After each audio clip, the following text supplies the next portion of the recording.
Ok, Shavua Tov. On reprend, Baruch Hashem après Pesach, notre limoud. On continue la Gemara Makot, Perek Sheni, deuxième chapitre de traité Makot, Daf Chet Amud Aleph. On est dans la Mishnah. C'est une Mishnah que la vérité, on l'a déjà lu. On a déjà commencé avant Pesach, mais il y a un moment déjà, il faut quand même refaire. Et pour la reprise, aujourd'hui, on a un sugia, je pense, plus facile, pas tellement compliqué, pas beaucoup de machlokot. Sugia plus ou moins facile, et j'espère qu'on pourra avancer aujourd'hui dans l'heure qui est devant nous, jusqu'à la Mishnah d'Afret Amud Bet. C'est pas un Gemara compliqué. Alors, je vous rappelle que le sujet de notre Perek, le sujet du Perek, Sheni, comme Masechet Makot, chaque chapitre, il a un sujet à part, qui appartient à ce Perek. Chaque chapitre traite un autre sujet seulement, un sujet à part. Alors, le sujet de Perek Bet, il est le sujet de ville de refuge, ou plutôt ceux qui doivent se réfugier dans ces villes, c'est-à-dire ce que la Torah appelle Rotse Orek Menefesh Bishgaga, celui qui Dieu préserve par erreur, par inadvertance, il a tué un autre juif. Ce que la Torah considère comme Shogeg. Oui, maintenant, comme on l'avait déjà dit, le mot shogeg, on n'a pas une bonne traduction parfaite à ce terme. Comme ce terme, il est très, en vérité, il est discutable. Parce que c'est ni honnête, oui, c'est ni un cas de force majeure, et ni karov le mezid, ni son chia. Ça doit être quelque chose de très très fin, là où justement on a eu pas mal de machlokot, et on aura encore de machlokot. Comment définir tel cas, est-ce que là c'est anus ou ça c'est shogeg, est-ce que là c'est mezid ou c'est shogeg, et on le verrait même dans notre sugia un petit peu, ça veut dire c'est quelque chose qui va être le fil conducteur de notre perek depuis la fin, définir chaque fois le cas en question, différents cas, est-ce que ce cas en question il est considéré comme shogeg ou non, et sinon est-ce que c'est parce que c'est pire, et alors la ville de refuge ne suffit pas, et le goël Adam, le membre de famille qui est là pour venger, peut le tuer. Ou bien le contraire, il est considéré comme anus, oui, comme si c'était un cas de force majeure, et donc il n'est pas du tout coupable, et donc même en dehors du Miklat, le Goël Adam, le vengeur de la famille ne peut rien faire. Alors ça c'est toujours la question. Alors on verra maintenant la Mishnah qui parle de différents cas. La première chose dans la Mishnah elle dit on a la halakha qui semble très très bizarre, justement quand la Gemara va tout de suite expliquer. Dit la Mishnah, Hazorek even lirshut harabim, celui qui jette une pierre dans le domaine public. A priori, celui qui fait un acte pareil, il est shogeg. A priori, ce cas-là, c'est un cas parfait du mezid, du karov le mezid au moins. Oui? On est bien d'accord, oui? Que quand on jette une pierre, pourtant dit la Mishnah, veharag, si il a effectivement tué quelqu'un, harei zegole, il se refuge dans les villes de refuge, c'est-à-dire que la Torah le considère comme shogeg. Très étonnant, et justement la Gemara va tout de suite traiter cette question. Qu'est-ce que ça veut dire? Ok, là on verra dans la Gemara. Encore une halakha. Rabbi Eliezer ben Yaakov Omer. Dans ce cas-là de celui qui jette une pierre, et il est considéré comme shogeg, comme la Gemara va le définir. Dans ce cas, il y a toujours une exception. Imi kesheyatzeta ha'even miyado hotziya la et rosho vekibla harei ze patur. Dit Rabbi Eliezer ben Yaakov, c'est lui qui jette une pierre. Dans une manière, encore une fois, qui normalement, elle devrait être considérée comme shogeg. Mais, avant de le faire, on va dire autrement, au moment qu'il a jeté, il n'y avait personne. Seulement après, il y avait quelqu'un, qui sortit sa tête par la fenêtre. Ça veut dire, il a apparu une fois que la pierre a déjà quitté le main. Oui, ici, on dit, il est patou. Il est tout de même patou. Quand la Gemara va ramener la source de la Torah, et ça on peut donner une petite raison, on peut comprendre aussi que c'est quand même plus anus. Parce que pourquoi? Dans ce cas-là, en vérité, j'ai vérifié, oui, j'ai bien vu qu'il y a rien, qu'il y a personne, et bam, après il a apparu une seconde, même pas une seconde après, il a apparu, il a reçu le pierre. Mais la Gemara va ramener quand même un pasouk pour nous enseigner cette halakha.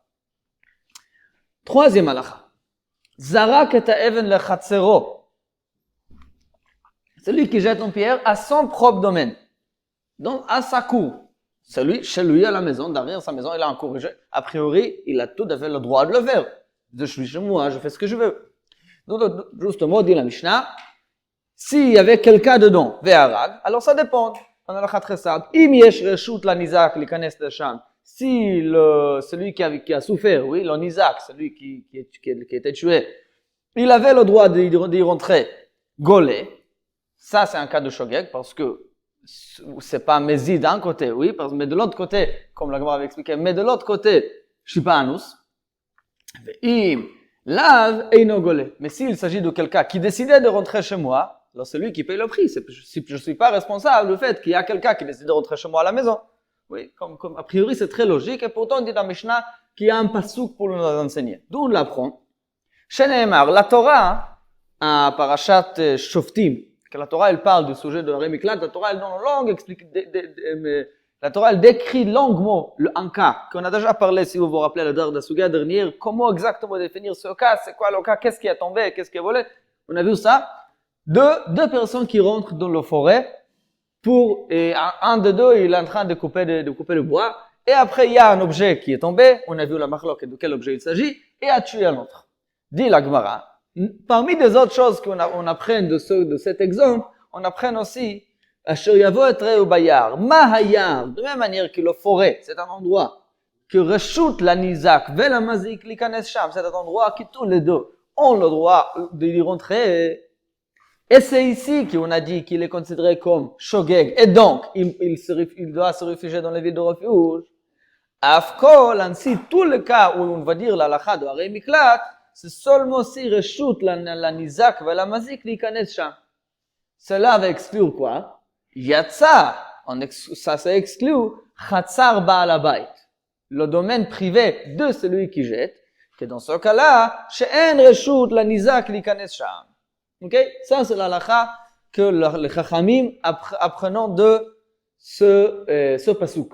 Que la Torah a précisément donné l'exemple du forêt pour nous dire que ça doit être semblable aux forêts où tous les deux ont le droit de rentrer et pas quelqu'un qui a décidé de rentrer après il prend le prix de cette décision. La dernière halakha, Abba Shaul. L'Otana Abba Shaul, il dit qu'il y a encore une chose qu'on apprend de ce pasuk. Pourquoi la Torah a précisé, a donné cet exemple précis du forêt, là où on coupe le bois. Dire à Abba Shaul la chose suivante, très intéressante. Ma chatavat etzim reshut, afkol reshut. Dit Abba Shaul, une chose que la Gemara va un petit peu objecter, mais Abba Shaul dit, normalement, il n'existe pas, a priori, c'est ainsi que je veux dire, bien que la Gemara, ça va être un peu différent. A priori, quand on dit que quelqu'un, il coupe le bois, il n'est pas en train d'accomplir une mitzvah. On ne connaît pas une mitzvah de couper le bois. Il n'y a pas de mitzvah pareil. Oui. Alors, chativat etzim, couper le bois, c'est une chose qui est complètement reshut. Ça veut dire quoi reshut? Une chose qui est, comment dire, facultative, une chose qui est, chacun il fait. Pourquoi il le fait? Il le fait à son propre gré parce qu'il a envie, parce qu'il a besoin pour lui-même. Mais il n'est pas en train d'accomplir une mitzvah. Dit Abba Shaul, c'est aussi une chose que la Torah, c'est aussi une chose que la Torah veut nous préciser. Dans quel cas dit-on que celui qui a tué Beshogeg doit se réfugier dans l'Ir Miklat seulement si ça a été fait au moment qu'il n'était pas en train de faire une mitzvah. Il n'était pas en train de faire une chose que la Torah lui obligeait à faire. Il a fait une chose pourquoi? Ça n'est pas son propre gré parce qu'il a décidé, parce qu'il a eu envie. Seulement si c'est reshut. Ma chativat etzim reshut avkol reshut. Et ça exclut quoi? Quelques cas assez durs, me dit la Gemara, Yatsa, pour exclure le cas tragique d'un Ava Maké et Bno. Si que Dieu préserve, un père, il est en train de frapper son fils qui ne se comporte pas comme il faut, ou même s'il comporte comme il faut, qu'on verra dans la Gemara, mais qui est en train de, on va dire, éduquer son fils, et il utilise aussi les mains. Qu'on verra dans la Gemara que c'est une chose qui n'est pas seulement acceptable. Bon, il faudra comprendre cette Gemara, comment l'appliquer aujourd'hui, mais la Gemara va nous dire que c'est une chose qui fait partie intégrale du Chinuch. Et que Dieu préserve, il y a un grand accident, une grande tragédie qui a eu lieu, et le petit, il est mort. Que Dieu préserve. Alors, dans ce cas, bien sûr, il est Beshogeg, et on dit que, dans ce cas-là, il ne doit pas se réfugier à Ir Miklat. Pourquoi? Parce que, il est en train d'accomplir une mitzvah. Comme ça lui est arrivé, pas au moment qu'il coupe le bois, ou un cas semblable à ça, c'est-à-dire, il n'est pas en train de faire une chose facultative, une chose stam, profane, mais il est en train d'accomplir une mitzvah, il ne doit pas se réfugier. Al derrière c'est le prochain cas, harav arodeh talmido. Aujourd'hui, c'est une chose que le monde ne va pas accepter, mais un Rav, il avait le droit, c'est un halakha aussi, c'est un halakha de l'Ichot Talmud Torah, de frapper ses élèves s'ils n'écoutent pas comme il faut. Bien sûr, il n'y a pas écrit, il ne doit pas le faire avec des bâtons, mais il y a oui une chose cette chose, elle est écrite oui dans la halakha, qui est aussi une partie du travail du Rav, c'est de le bien cadrer s'il ne se comporte pas comme il faut. Et dans ce cas-là, si que Dieu préserve à nouveau, il y avait cette grand accident, alors il est pas tout. Pourquoi? Parce qu'à nouveau, il est en train d'accomplir une mitzvah. C'est un peu difficile à comprendre parce que suppose que ce soit Sukkot, par exemple. Pardon? Par exemple, Sukkot, il fait la mitzvah de Sukkot. Il arrive quelque chose dans la Sukkot ou quoi que ce soit, il y a quelque chose qui se passe mal, et il y a quelqu'un qui décède. Tu vas dire c'est Sukkot, je fais la mitzvah, alors je suis pas tout. C'est une bonne question. C'est une bonne question. Vous parlez d'un cas très précis. Il y avait un accident durant la construction de la soukha. C'est un cas intéressant. C'est une question, je ne sais pas. Parce que la Mishnah, elle donne seulement 3 cas d'exception qu'on apprend de là. Mais de la discussion de la Gemara, on pourra comprendre que ce cas-là va être inclus aussi. Mais c'est à vérifier. Hein. Mais c'est possible. C'est possible qu'on peut déduire cette halakha aussi. La Gemara c'est intéressant parce que la Gemara va parler de Sukkot, mais d'une autre chose. La Gemara va parler de ce cas-là, la Gemara va parler d'un cas précédent, et la Gemara va dire dans un autre cas de Sukkot, ça ne s'applique pas. Dans le cas que vous dites, c'est possible que ça va s'appliquer, oui. Bon, il faudra réfléchir. Quoi? Non. Je n'ai pas compris. Nous, s'il y a un mitzvah de construire un soukha, alors au moment que je fais une mitzvah, je fais tomber quelque chose sur quelqu'un. A priori, c'est pas comme le cas du forêt.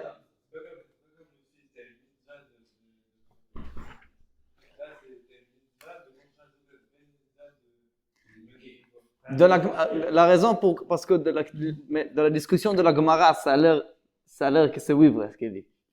Dans la discussion, on verra tout de suite dans la Gemara, dans la manière comme la Gemara elle parle de soukha justement. La Gemara va parler d'un cas de soukha, mais un autre cas un petit peu.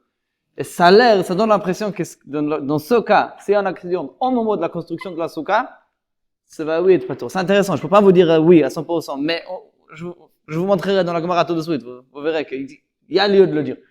Oui. Ouais, moi, la question, c'est, tu as dit tout à l'heure 2 hommes qui rentrent dans la forêt, c'est pas pour une mitzvah, mais imagine, il fait très froid, il gèle et il a besoin de feu pour, il a un bébé. Ou quoi. Alors, la Gemara va parler, la Gemara va poser cette question, mais avec un meilleur exemple. La Gemara va poser cette question-là. On verra tout de suite. Alors, qu'est-ce qu'il nous donne la Mishnah? Je vous rappelle, on va résumer la Mishnah. Il avait quelques halakhot. Le premier sujet, une halakha assez étonnante, c'est celui qui jette une pierre dans le domaine public. On dit qu'il le considérait shogeg. On ne sait pas pourquoi, mais il va, il m'éclate. Deuxième halakha, que si il y avait personne au moment qu'on appelle ça, du jet, comment on appelle ça? Au moment que je jetais. Et après, il a apparu. Une seconde après, il a apparu. Et alors, c'est pour ça qu'il a souffert, il a subi cette pierre. Ici, je suis patour. Troisième halakha, que il doit être un endroit où le nizak a le droit de rentrer. Sinon, je ne suis pas responsable. Je suis anus, oui. Ou plutôt, quand la Mishnah elle dit, ça ressemble pas aux forêts, où tous les deux peuvent rentrer. Et la quatrième chose qu'on a appris de la Mishnah, c'est le fait, cette dernière halakha, que si je suis en train d'accomplir une mitzvah, par exemple, père et fils, Rav et Talmid, ou, le dernier exemple, on n'a pas encore lu, le troisième exemple que la Mishnah va donner, aussi je suis pas tôt. Maintenant, c'est quoi le troisième exemple que la Mishnah elle donne? Pour mitzvah, la vérité, c'est l'exemple qui est le plus compréhensible, au moins selon Rashi. L'exemple le plus simple que la Mishnah elle dit, Shliach bedin. Dit Rashi, c'est quoi le cas? Il y a quelques pirouchim. Le pirouche de Rashi, il est très simple. On sait, notre masechet, elle s'appelle masechet makot. Oui, parce qu'à la fin du masechet, on prendra la halachot du malkot. Qu'est-ce qui se passe si le beddin a examiné avec des médecins la force de cette personne et a dit cette personne, elle peut supporter 21 makot. Oui. Mais alors, on dit que et alors on lui donnait ce qu'il pouvait normalement supporter et pourtant il est mort. Cette personne, c'est la faute de personne. Alors, il était shogeg. Mais de l'autre côté, alors normalement, si c'était un autre, alors, dans ce cas, a priori, le rotzer me mézid, le shliach bedin, on dit, étant donné qu'il est en train de faire une mitzvah, qu'on lui a opposé, on lui a imposé cette mitzvah, alors il va être patou. C'est beaucoup plus facile à accepter quand même que père et fils, Rav et Talmid, oui. Mais ça, c'est le troisième cas, le troisième exemple. Quoi? ou il se trompait, ou il y a quelque chose qui a eu lieu au milieu, ou il y a quelque chose qui se passait. Est-ce que c'est des shogeg, vraiment? C'est des shogeg? Au maximum, c'est anus. Si vous voulez, si quelque chose c'est anus, mais c'est une discussion pourquoi c'est pas anus. De l'autre côté, pourquoi c'est pas Karov le Mézid? Parce qu'il est en train de frapper. Alors, c'est pas si simple, hein, mais bon. Ok. Alors, la Gemara maintenant va commencer de commenter la Mishnah cas par cas. Commençons par le premier, celui qui jette une pierre à Reshut Arabim. Dit la Gemara, les Reshut Arabim, il jette une pierre à Reshut Arabim, ben Mézid où? C'est pas Shogeg, c'est lui qui jette une pierre dans le domaine public. Il n'y a pas plus gros Mézid que ça. Amar Shmuel bar Yitzchak, oui, il faut dire que la Mishnah, elle parle de quoi? Besoter et kotlo. Ça ne parle pas de quelqu'un qui prend une pierre et jette. Ça parle de quelqu'un qui est en train de faire des travaux à la maison, en train de détruire un bio. Et là, il y avait une pierre qui est tombée un peu trop loin, et c'est ici, dans le domaine public, et c'est d'ici qu'il parle la Mishnah qui est le patou, qui est le chayav, pardon. Ça, c'est considéré shogeg. Ok? Alors, au lieu de parler de quelqu'un qui jette, on parle de quelqu'un qui est en train de faire une chose, alors c'était plutôt un accident, c'était pas une chose volontairement jetée. Mais la Gemara n'accepte toujours pas. Aussi, il baille les yune, ça s'appelle pshia. Quand on détruit, quand on est en train de comment dire ça, de détruire un mur.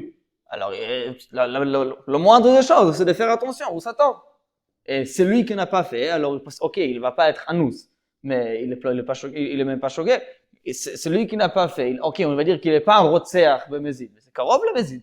Ça c'est pas cher, il est pas choqué. Dit la Gemara, Besoteret kotlo balayla. On va dire que c'était la nuit. Là, il n'y a pas beaucoup de passages. Surtout à l'époque, il n'y avait pas d'éclairage, il y avait très peu de passages. Et la Gemara, alors ici, c'est déjà discutable. Quelqu'un, il va dire, dans ce cas-là, on fait ce qu'on veut. Et pourtant, dit la Gemara, j'accepte même pas ça. Et même balayla nami baile le yuni. Ça veut dire, la Gemara, elle est en train d'enseigner une halakha, que celui on pouvait dire autrement aussi, que celui qui veut détruire un mur de sa maison la nuit, oui, dans ce cas-là, même la nuit, il faut faire attention. Bien qu'on aurait pu dire, c'est pas grave. Et donc, la Gemara, pour le moment, alors pourquoi il est chayav? Dit la Gemara, il faut préciser le cas encore plus. Besoter et kotlo la ashpa. On parle de celui qui détruit un mur, mais pas dans le domaine public. La Mishnah, elle dit Reshut Arabim, et c'est vrai, Reshut Arabim, c'est jamais shogeg. Il faut dire que c'était vers où? Vers un endroit d'où ashpa. Ashpa, c'est ce qu'on appelle aujourd'hui la poubelle. Un endroit qui est là-bas où on jette tous les déchets. Maintenant, oui, et à l'époque, on verra tout de suite, ça servait à plus. Comme c'était l'endroit sale, à l'époque, il n'y avait pas de toilettes disponibles partout, alors ça c'était utilisé pour cela aussi. Ça c'était l'endroit à l'extérieur de la ville. Alors, dit la Gemara, c'est à cet endroit-là, qui est un endroit qui n'est pas du tout, qui n'est pas fréquenté, c'est ici où il l'a fait. Dit la Gemara encore, Hayashpahi Chedami. De quel cas on parle? De quel cas il s'agit ici pour cette ashpa, pour cette poubelle? Ishrichei barabe, s'il y a quand même plusieurs personnes qui arrivent pour faire leurs besoins, alors à nouveau pas cher. Même ça, c'est un pshia. Il l'oshrichei barabe. Maintenant, de l'autre côté, s'il s'agit d'un ashpa où il y a vraiment personne, ici de la Gemara, ça va à l'autre extrémité, c'est déjà un anus. C'est pas shogeg. Alors, c'est ni soit mezid ou anus. La Gemara, elle dit, je vois pas un cas de shogeg, donc c'est lui qui détruit son mur, n'en lâche pas. Parce que soit il va être cas du cher, parce qu'il y a des gens, et s'il n'y a pas, c'est encore moi qui reshut Arabim la nuit. Reshut Arabim la nuit. Ça, c'est un cas qui est toujours, et ça n'existe pas, reshut Arabim, et il n'y a pas de monde. Ashpa, qu'il n'y a pas du monde, il n'y a pas de monde. Alors, tu m'as machanus. Alors, dit la Gemara, Lotzricha, Amar Rav Papa, pardon, Lotzricha, Ela le Ashpa ha'asuya lipanot ba balayla, ve'en asuya lipanot ba bayom. Ve'ika de mikre ve'yatif. Dit la Gemara, il faut dire qu'on ne parle pas la nuit. Déjà, on parle le jour.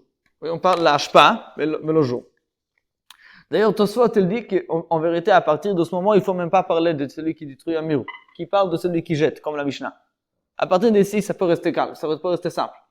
Il jette en pierre envers le hashpa. Mais de quel hashpa on parle?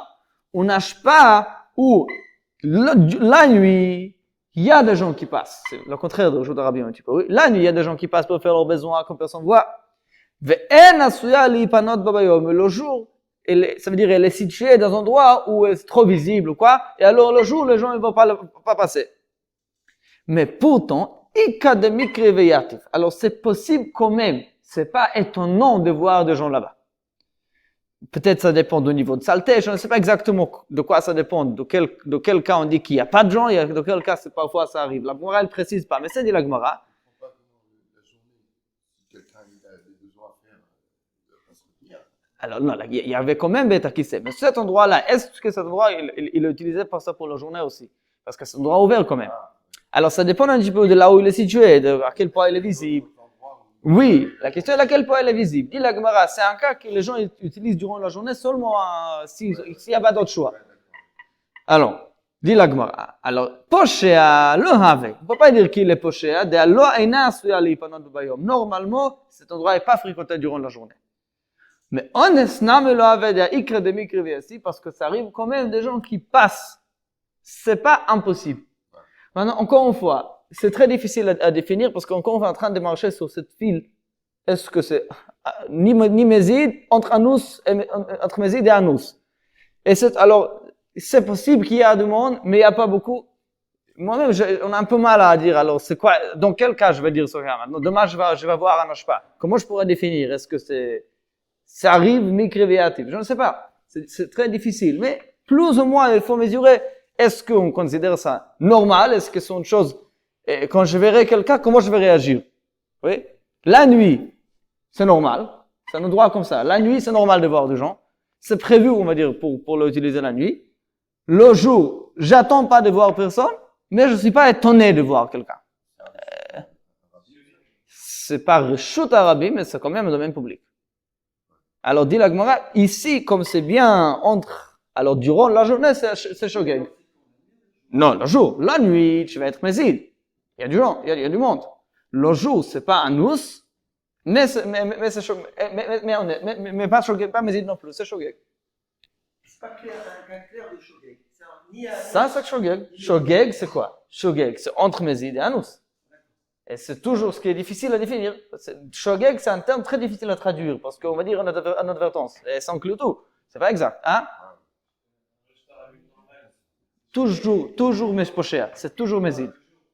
C'est toujours Mézid. La Gemara, elle a dit déjà. Même Balaïla, ça n'existe pas. Pas seulement jeter un pierre, même détruire un mur.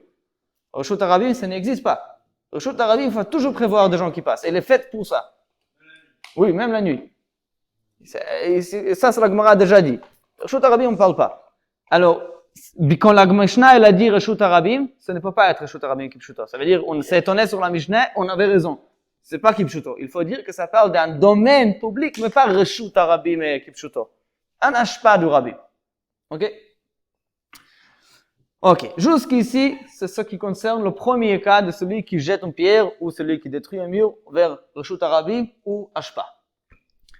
Le prochain cas, la Mishnah, elle l'a dit, c'est celui qui jette, celui qui jette une pierre, on va dire, dans cet endroit-là, dans cet hashpa-là, on va parler, oui.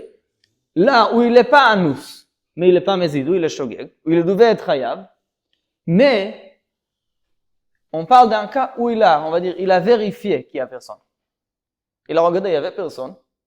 Et après, après qu'il a jeté, il y a quelqu'un qui sortit derrière le mur, et sorti de sa tête, et il a reçu le pierre, il est mort. Dans ce cas précis. Alors, Rabbi Eliezer ben Yaakov, il dit, dans ce cas-là, il n'est pas tout. Maintenant, a priori, la svara, elle est parce que c'est anus. A priori. Mais il ramène quand même un pasouk. On verra tout de suite dans la Gemara. Rabbi Eliezer ben Yaakov Omer v'chul. Tanu Rabbanan. La Torah, quand elle parle de ce fameux exemple du forêt, oui, de celui qui coupe le bois dans la forêt, la Torah, elle dit que l'objet qui est tombé, comme on a vu dans la suga dernière, quel objet il s'agit, mais l'objet qui est tombé, ou matza et ou vamet. Cet objet a, entre guillemets, trouvé la personne qui a subi ce coup. Oui. Ça retrouvait la personne. Je ne sais pas si on peut dire cette expression en français. rencontrer, oui, ça tombait, ou sur cette personne, ça trouvait cette personne. Ça, c'est le mot de la pasouk. C'est le mot du passage. Dit la Gemara, qu'est-ce que ça veut dire umatsa? Trouver, ça veut dire prat le mamtsi et atzmo. Ça veut dire qu'on a trouvé quelqu'un qui est là déjà. C'est pas que la pierre est arrivée là où il y avait rien. Eh ben, quelqu'un, il a apparu.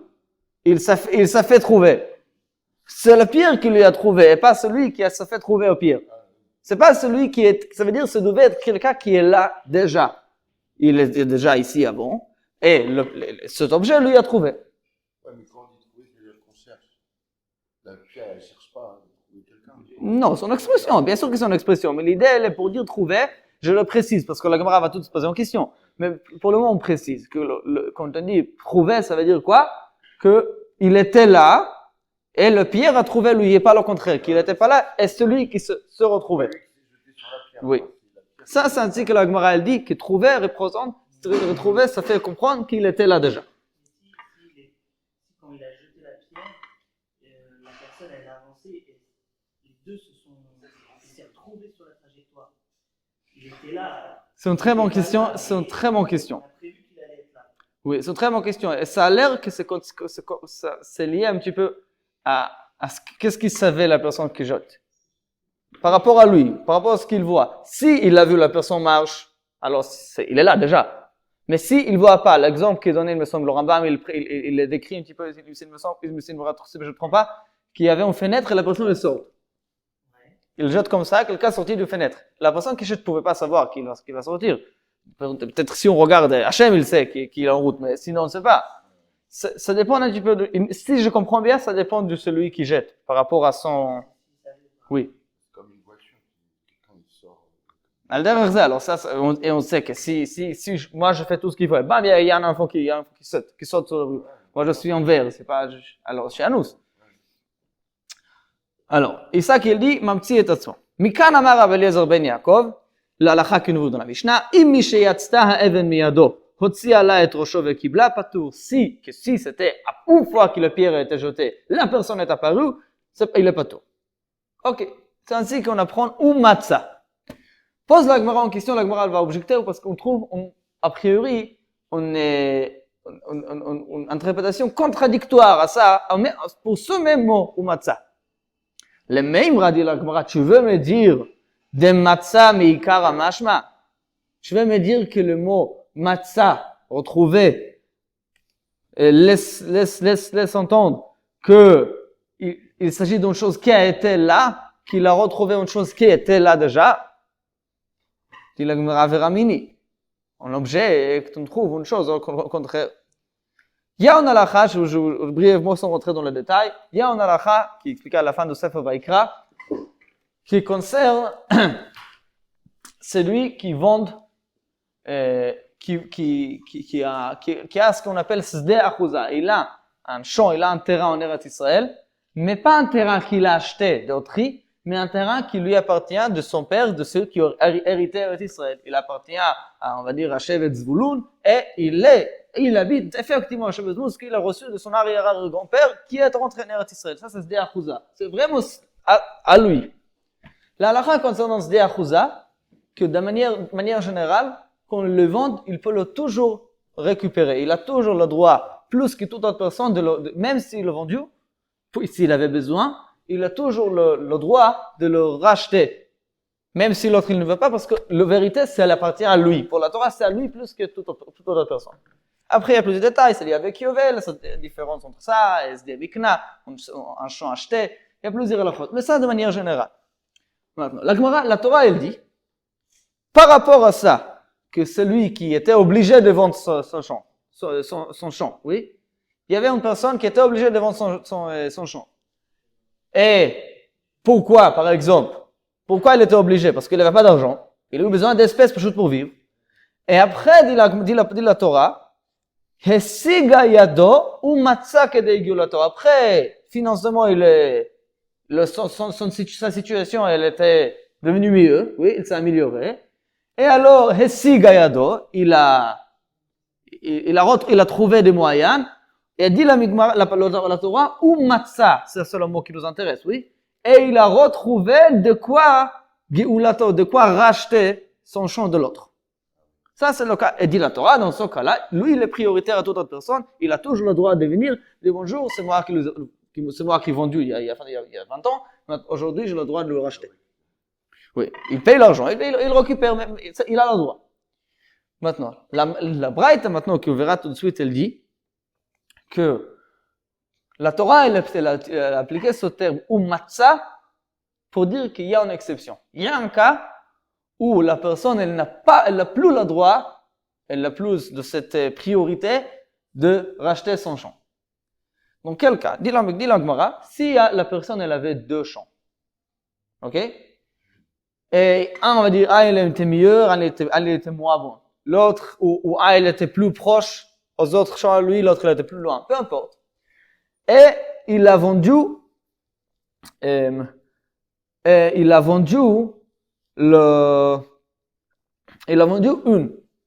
D'abord. Ok? On va dire, il a vendu celle qui est meilleure. Il a gardé celle qui est pas bon, moins bon. Ça peut être le contraire, la vérité. On va dire comme ça. Il a vendu celle qui est meilleure. Et après, qu'est-ce qu'il dit? Après, il avait encore une fois besoin. Alors, il a vendu la deuxième. Ok? Il a vendu la deuxième, celle qui est pire. Et maintenant, avec l'argent qu'il a récupéré, il veut revenir et racheter la première qu'il a vendue. Ok? Quelqu'un qui avait 2, et au fur et à mesure, il a vendu les 2. Dit la Braïta, dans ce cas-là, il n'a plus le droit de le faire. Il n'a plus la priorité. Il n'a plus ce droit de dire, voilà, je vais récupérer mon champ. Pourquoi? Parce que, dit la Gemara, regardez le mot, Veramini, umatza prat le matsui. La Gemara dit, umatza, ça veut dire que ça vient d'apparaître. L'argent vient d'apparaître. Il vient de retrouver l'argent. Il n'avait pas d'argent avant. C'est pour ça qu'il a vendu. Et c'est maintenant seulement qu'il a. Maintenant, dit la Gemara, celui qui veut maintenant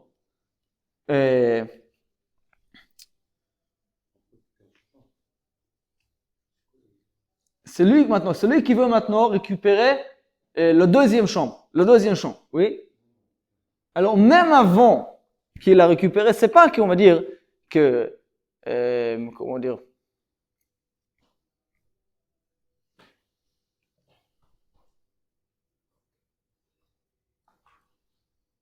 Une seconde, je vais bien trouver le mot.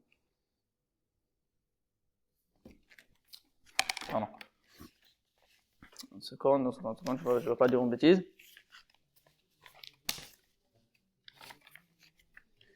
Excusez-moi.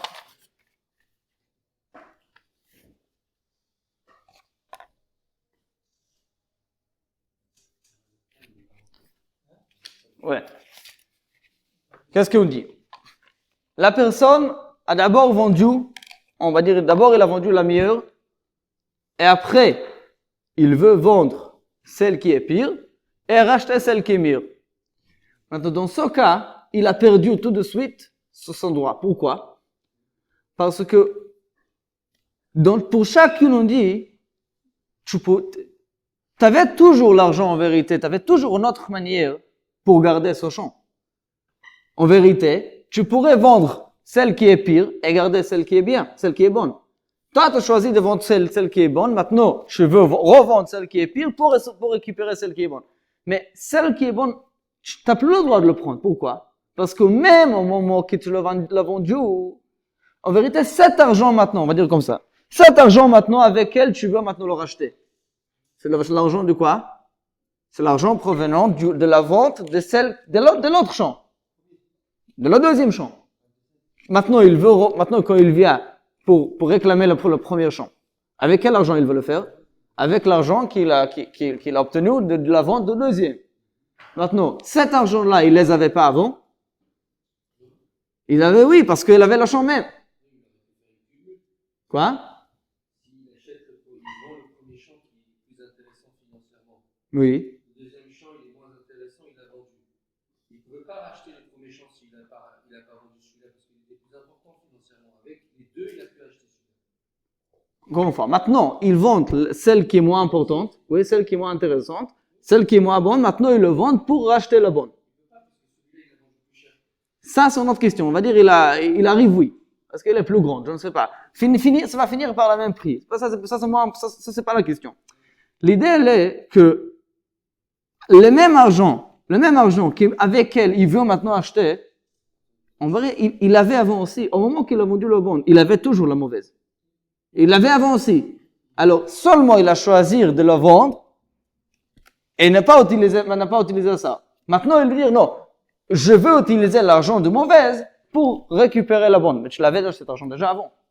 Dit la Torah, je ne suis pas là pour expliquer maintenant la logique de cette halakha. Mais comme la Torah, elle dit, il doit être ou matzah, le droit de récupérer le champ vendu, seulement s'il s'agit de l'argent qui vient d'apparaître.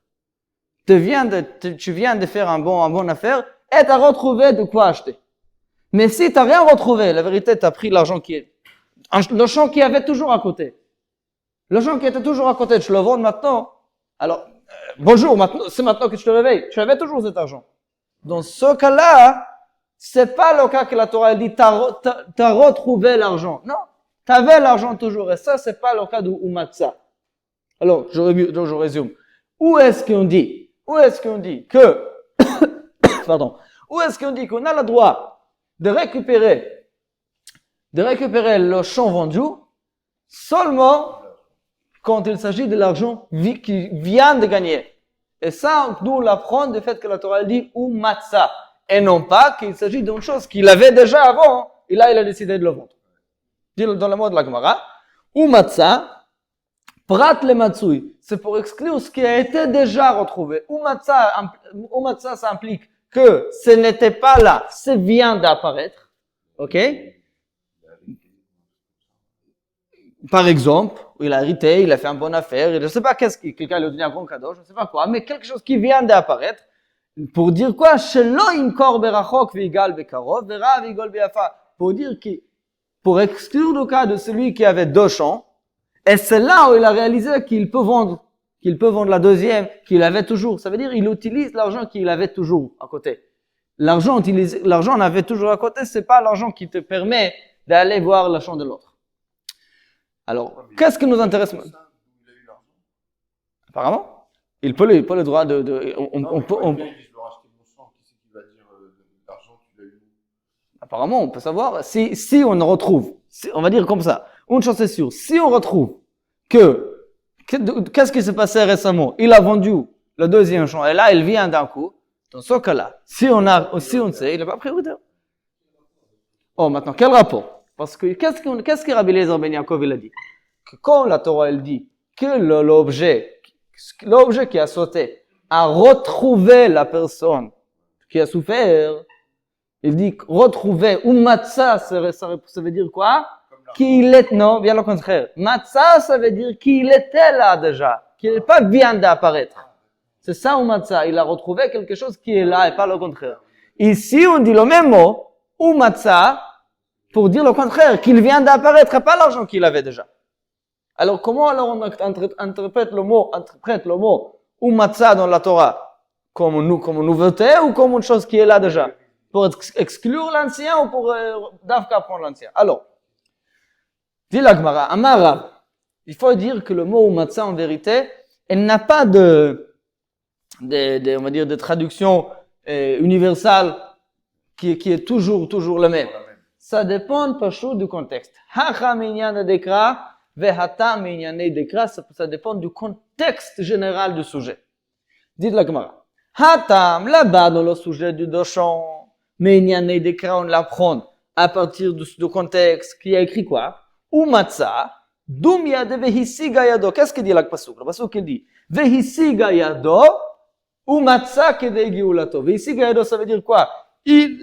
Son état financier amélioré, oui, il a retrouvé l'argent, et alors il a retrouvé de quoi acheter.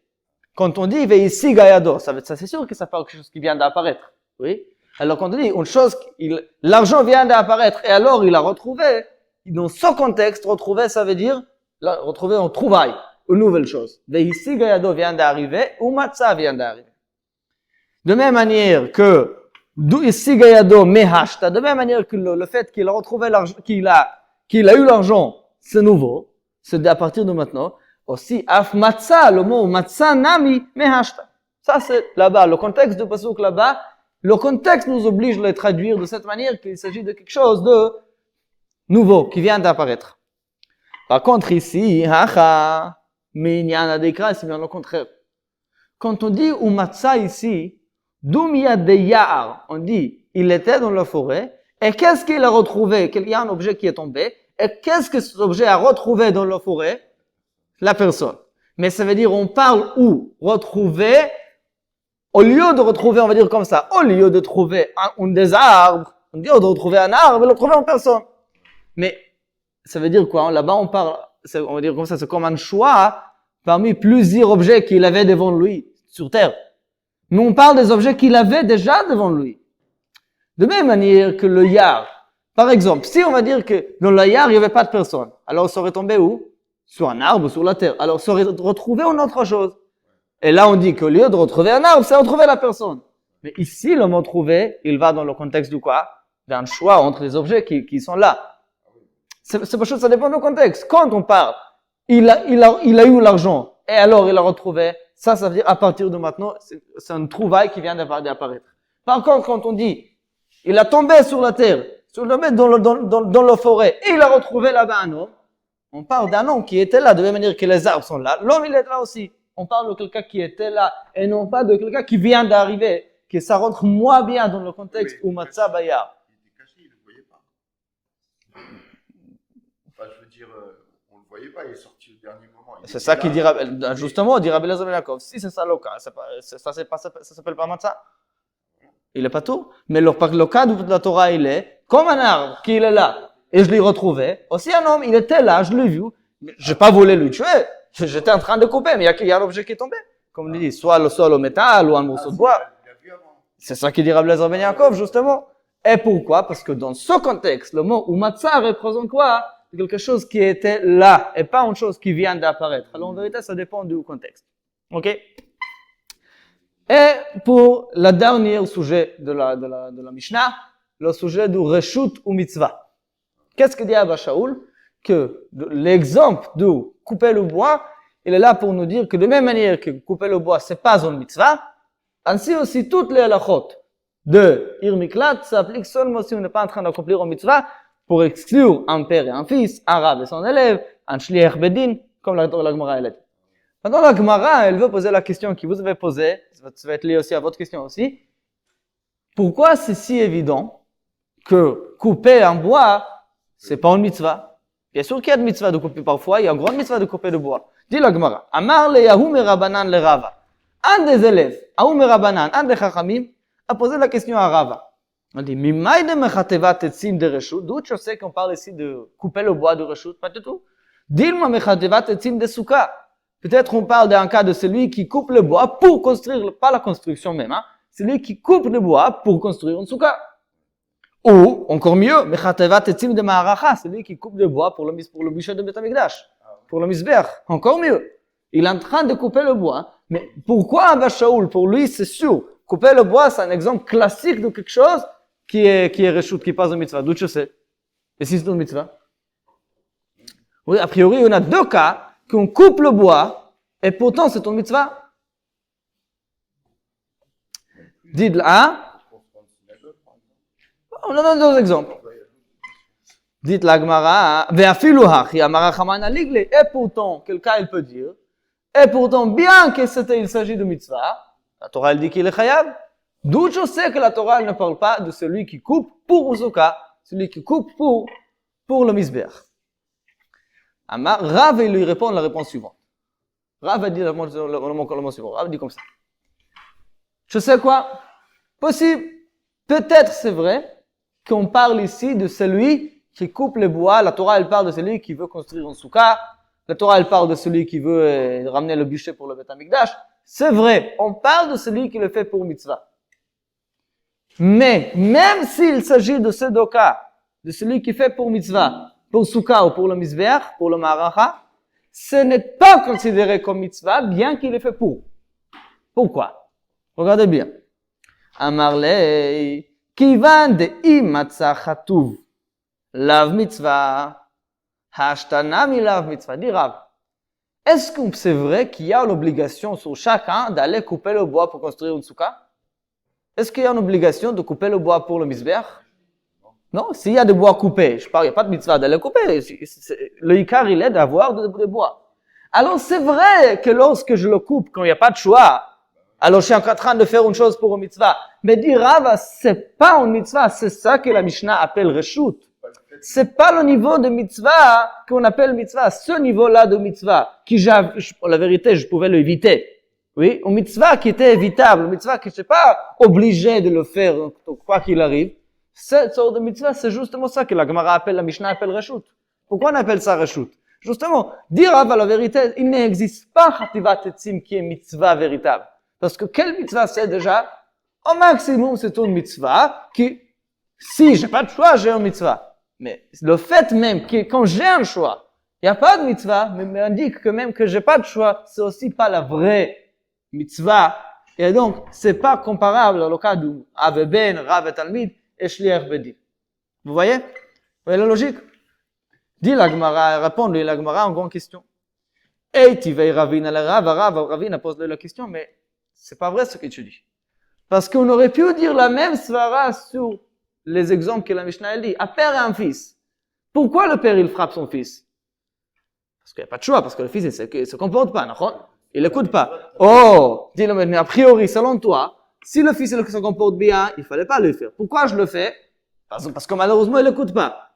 Alors d'après toi, si c'était évitable, oui, c'est comme quelqu'un qui pouvait retrouver des bons bois, malheureusement il n'y avait pas, alors il coupe. Alors, pour toi, c'est pas considéré mitzvah.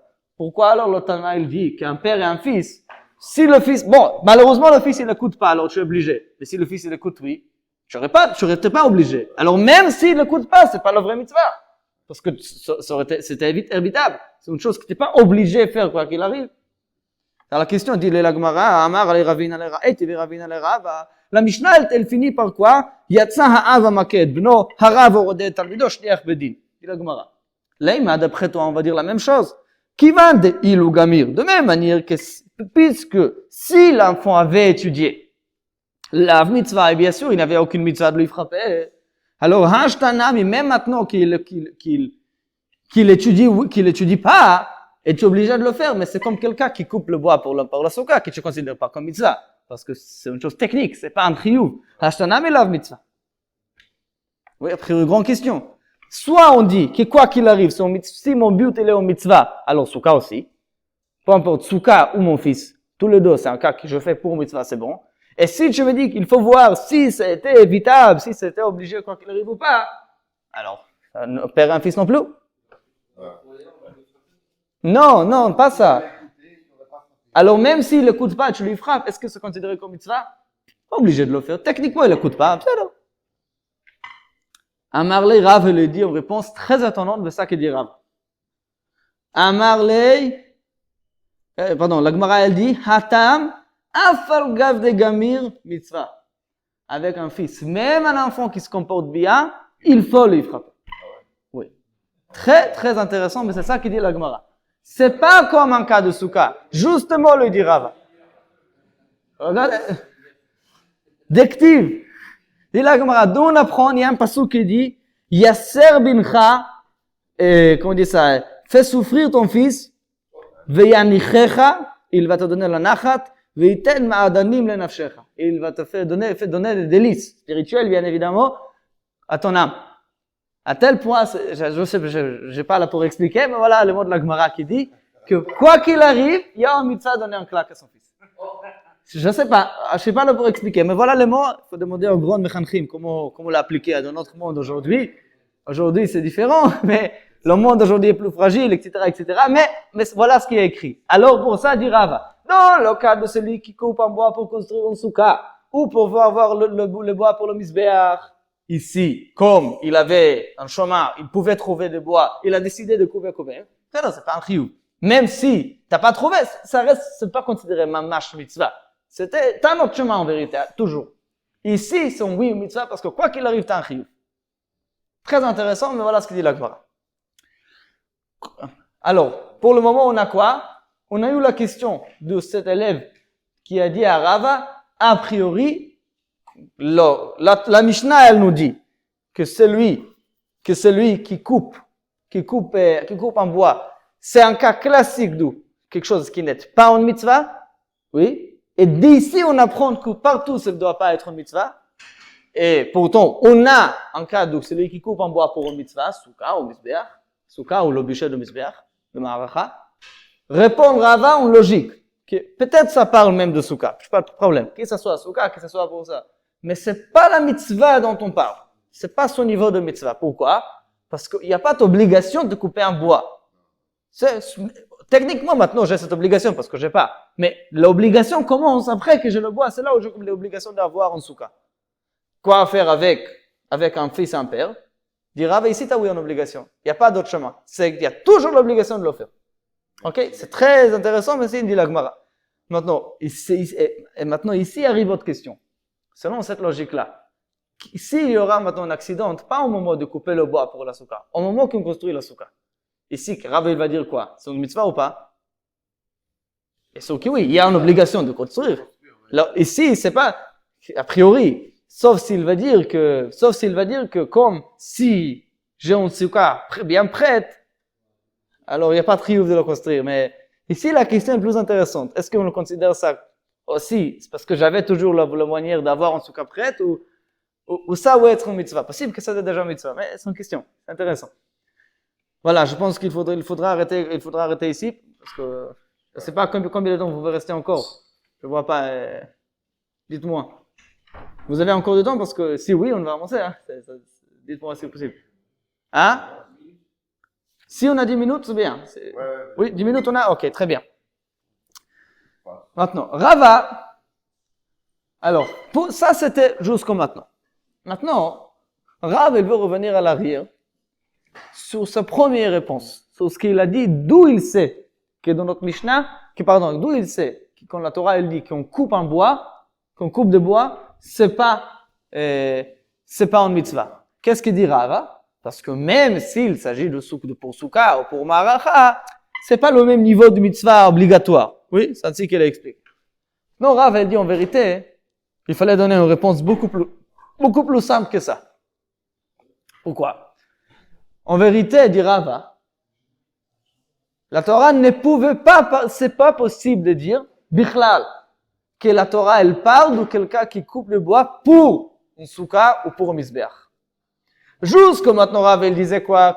Que ce soit un souka, que ce soit un misbeach, mais c'est pas la vraie mitzvah. Oui? C'est pas une mitzvah obligatoire. Maintenant, dit Rava, ce ne peut pas parler de souka, il ne peut pas parler de maracha. Pourquoi? Regardez. Hadar amarava, lav milta de amari. J'ai pas bien répondu. C'est pas bien ce que je lui ai dit. La réponse est beaucoup plus simple. Moi, j'ai commencé à creuser. Même si ce souka, c'est pas le même niveau de mitzvah. Plus simple.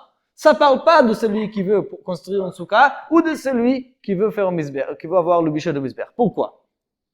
Parce que la Torah, elle dit, Asher yavo etre eu bayar. Maintenant, j'ai pas la bonne traduction. La Torah, elle dit qu'il s'agit de quelqu'un qui, j'ai pas la bonne traduction, c'est peut-être le Gmarot en français, il se traduit bien, mais Asher, ça représente qu'il a fait par son propre choix, par son propre gré. Qu'il a choisi, qu'il a vu, qu'il a voulu aller dans la forêt pour couper. Comme ça, interprète Rava le mot Asher yavo etre bayar. C'est lui qui a parti dans la chevrerie. Mais c'est pas écrit dans le passage, mais dit Rava, ça s'entend comme quelqu'un qui a décidé d'aller de le faire. Qui a décidé de le faire. Ça veut dire quoi? Il avait le choix. Il a décidé d'aller. Il pouvait oui, il pouvait non. Maintenant, dit Rava, le pasuk même est écrit de manière qu'il ne peut pas parler du souka. Parce que quelqu'un qui n'a pas de bois, il est obligé de construire un souka. Il a le choix d'aller ou pas aller? Non, c'est pas son choix, il est obligé d'aller. Techniquement, oui, tu as raison que c'est technique. Mais là, dans les circonstances actuelles, il est obligé d'aller chercher du bois. D'accord? Alors, dit la Gemara, dans ce cas-là, dans ce cas-là, de celui qui construit un souka, la Torah, elle n'aurait pas dit, Asher yavo etreo. La Torah, elle dit, je sais pas, Vechi yavo, je sais pas le bon expression. Mon expression qui montrait plus que la personne était obligée d'y aller. Et du fait que la Torah elle dit Asher Yavo et Reu, dira ça pour moi, ça s'entend quand quelqu'un qui avait le choix de le faire ou pas faire, il a décidé de le faire quand même. Hein? Donc, il était pas Sinon, obligé. ça devrait être écrit Ve'im. Il avait pas peut-être. il avait pas besoin de bois, alors. Non, qu'il le fait pour construire soi-même une petite maison, je ne sais pas, mais c'était pour lui-même, il veut construire une table, peu importe. Mais c'est pas un mitzvah, c'est un cas. Non. Par contre, souka ou pour le bûcher de Misbeach, c'est pas un cas de Hacher. Le dire Rava, c'est pas seulement que même si ça parle de souka, c'est pas le même niveau, oublie ça. Ça ne parle pas de celui qui est obligé de le faire. Ça parle de quelqu'un qui est parti de le faire. Pourquoi? Parce qu'il veut construire une table. Alors, on se dit, si on parle de quelqu'un qui a besoin d'une souka, misag de l'oaïl, est-ce qu'il a besoin de choix? Il est obligé d'aller. C'est ainsi que dit Rava finalement, qu'en vérité, le pasuk ne peut pas parler de mitzvah bichlal. Pas seulement que, même si oui, c'est pas le même niveau, ça parle pas de mitzvah parce que l'expression de la Torah avec Asher laisse entendre que ça dépend de lui. Amar le Rava de Barava le Rava. Rava de Barava, il n'accepte pas cette manière de comprendre le pasuk. Il dit, moi, je suis pas d'accord que le mot Asher laisse entendre que c'est un choix, que c'est rechute. Pourquoi? Kol heicha dektiv Asher de Ibaï, ou pour toi, chaque fois que la Torah elle applique le mot Asher, c'est pour dire qu'il avait le choix. Elle a meata. Moi, j'ai une question. Il y a un pasuk qui dit Veish Asher yitma velo yitrata. Un homme, la Torah dit comme ça, un homme qui est devenu impur par un mort. Oui, il était en levaya, peu importe. Il est devenu impur. Il était dans le cimetière. Un homme qui est devenu impur. Et il n'a pas reçu l'aspersion de l'eau lustrale pour des bara adouma. Oui. Et il est rentré à Beth Amikdash, dit la Torah, c'est très grave, c'est un rapprochement du karet, c'est une punition très grave. Dire Ravada, selon toi Rava, quand on dit Asher, ça veut dire de quelqu'un qui avait le choix. Oui. Alors pour toi Rava, la Torah elle parle ici de quelqu'un qui est devenu impur par un mort. Pas parce qu'il avait la mitzvah de le faire, mais parce qu'il a choisi de le faire. C'est comme ça qu'il dit Rava. Asher, ça veut dire de Ibaï. Oui. Pour toi, alors, c'est lui qui a choisi de devenir impur par un mort. S'il rentre à Beth Amikdash, il est tamé. Demain, qu'est-ce qui va se passer s'il est devenu impur pour un mitzvah? Comme la suite de la Gemara. C'est lui qui devient impur par un mitzvah. Ici, il avait l'obligation de devenir impur. Même un Kohen Gadol a cette obligation. Met mitzvah, s'il trouve un mort dans la rue, un juif, que personne connaît, c'est à lui de le faire. Il a l'obligation. Alors ici, qu'est-ce que tu vas dire? Ah bah ici, il a le droit de rentrer à Beth Amikdash. Parce que la Torah, elle a dit Asher, alors ça représente que c'est seulement si c'était par son choix qu'il est devenu impur et qu'il s'est assourd. Il dit, Ela me'ata ish asher itma velo yitrata, pour toi, ça veut dire Asher, iba mitame, iba elo mitame. Alors, met mitzvah, pour toi alors, si ça va être un met mitzvah, de l'osag et de l'omitame, s'il avait l'obligation de devenir impur pour lui, Hachinami de Pator, alors oui, ici la Torah elle parle pas, ici il a le droit de rentrer à Beth Amikdash, parce qu'il y a écrit Asher. Alors dira Vada Barava, je suis pas d'accord avec toi. Le mot Asher n'implique rien du tout. Le mot Asher ne dit pas qu'il s'agit de quelqu'un qui a fait par son choix. Ça peut très bien parler de quelqu'un qui a été obligé de le faire. Répond le Rav, non, c'est pas vrai. Là, en vérité, le mot Asher, ça implique, oui, c'était par choix. Et c'est vrai que là, naturellement, quand je vois le pasuk Ish Asher Itma, j'aurais dit qu'il s'agit de quelqu'un qui a choisi de se faire impur. Mais, Shaniatam de Amarkra Tameiye, la Torah, le pasuk là-bas, il finit, on a tourné la page, le pasuk il rajoute Tameiye Otumatobo. La Torah a rajouté des mots en plus pour dire que celui qui n'a pas reçu l'aspersion, il sera impur, il restera impur, et sa impureté restera sur lui, dans lui, Otumatobo. Alors, dit Rav, c'est vrai, Asher inclut seulement celui qui a fait par son choix. Tameiye, on a rajouté ça dans le pasuk pour nous dire que même celui qui est devenu tamé par met mitzvah, même lui, il a pas le droit de rentrer à Beth Amikdash. Mais c'est vrai, Asher, c'est seulement si c'est un choix. Ok? Alors, pour Rava, Asher représente seulement si c'était fait par un choix. D'où on sait alors que celui qui est devenu impur par un met mitzvah, qui aussi n'a pas le droit de rentrer à Beth Amikdash, un mot en plus. Tameiye. Répond-lui la Gemara, c'est pas vrai? Mikol makom, hahu. Le mot tameiye ne sont pas là pour nous apprendre pour nous enseigner cette halakha que même pour un maître mitzvah, tu ne peux pas aller à Beth Amikdash. Non. Hahumi ba'elei, ce mot-là nous enseigne quoi? L'Ekedetani, en braïta qui dit, Tamei yel le rabot vuliom. L'halakha, elle est que même celui qui, un homme qui est devenu impur par une chose pas très grave, pas un mort, devenu impur par nevela. Et après, ça ne demande pas, mais il ne doit pas le soir, il faut aller au mikveh. Même après le mikveh, il n'a pas le droit encore d'entrer à Beth Amikdash. Il doit attendre la nuit. Ça s'appelle Tvulium, c'est lui qui vient d'immerger ce jour-là. Alors, dis-lui, la Gemara répond à Rava, non, les mots Tamei sont déjà, on apprend de là une autre chose, que même un Tvulium n'a pas le droit d'entrer à Beth Amikdash. Pour toi, c'est pour apprendre que celui qui est touché Met Mitzvah n'a pas le droit. Et nous on dit non, Met Mitzvah c'est évident. Mais Tamei, on utilise quoi? Tvulium. Encore plus, la Braïta, elle dit, le dernier mot du Pasuk, Od Tum Atobo, le mot Tum Atobo, les rabot mechusar kippurim. Il y a une troisième catégorie.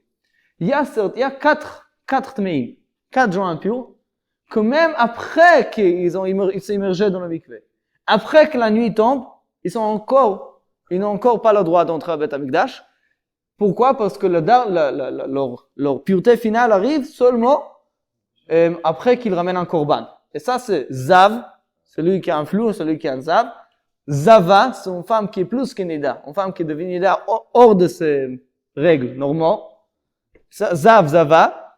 Yoledet, une femme accouchée au bout de 40 jours, 80 jours, ça dépend déjà de garçon ou fille.